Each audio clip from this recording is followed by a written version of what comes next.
A construção de uma linha de veículo leve sobre trilhos em Salvador se arrasta há 11 anos. O VLT deveria substituir um trem urbano já desativado, mas a obra não saiu do papel. O subúrbio ferroviário é uma região da periferia de Salvador onde vivem mais de 600 mil pessoas. Cresceu ao longo de uma ferrovia que desde o século XIX fazia ligação com o centro da cidade. O serviço era administrado pelo governo federal. Passou para a prefeitura em 2005 e depois para o estado em 2013. Os trens velhos e sucateados transportavam 7 mil pessoas por dia. A tarifa subsidiada custava 50 centavos. Foi assim até fevereiro de 2021, quando o trem do subúrbio, como era conhecido, fez sua última viagem. Estavam muito velhos, descarrilhavam regularmente, paravam a operação, era um serviço de má qualidade para a população e isso levou o governo do estado a projetar um moderno sistema de VLT para a população do subúrbio. O antigo trem ainda estava funcionando em 2019, quando o governo do estado fechou contrato com um consórcio de 2 empresas chinesas para a implantação de um novo sistema de transporte ferroviário na região. Mas esse projeto, orçado em R$1,5 bilhão em valores atualizados, não foi adiante. Mais de 3 anos depois da desativação do trem, os caminhos por onde passavam os trilhos continuam entregues ao mato e ao entulho. O consórcio retirou os 14 quilômetros de trilhos. Segundo o governo da Bahia, a pandemia impediu a execução da obra do VLT, veículo leve sobre trilhos, pelo consórcio vencedor da primeira licitação. Depois, as empresas pediram um reajuste do contrato e um aumento do prazo de exploração do serviço, que o Estado não aceitou.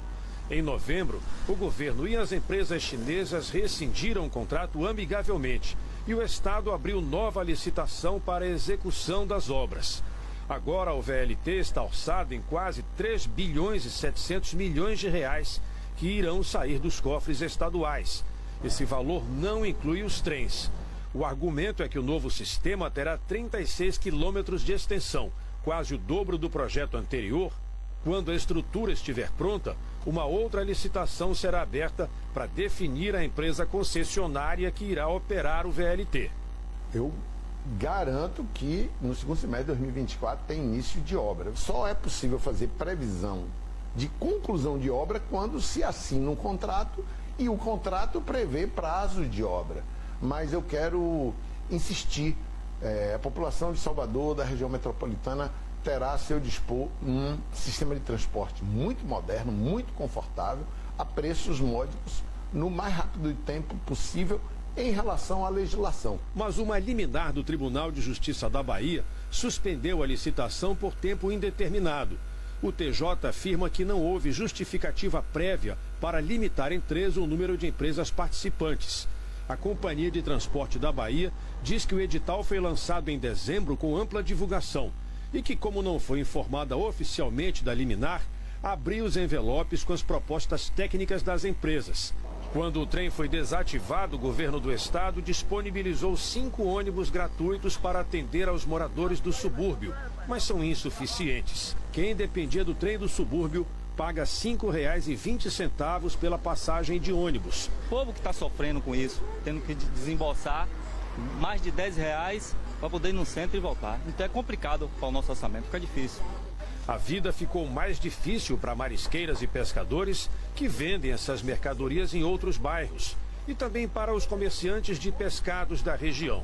O movimento despencou. O trem, quando parava aqui, o trem das 7 horas, descia muita gente.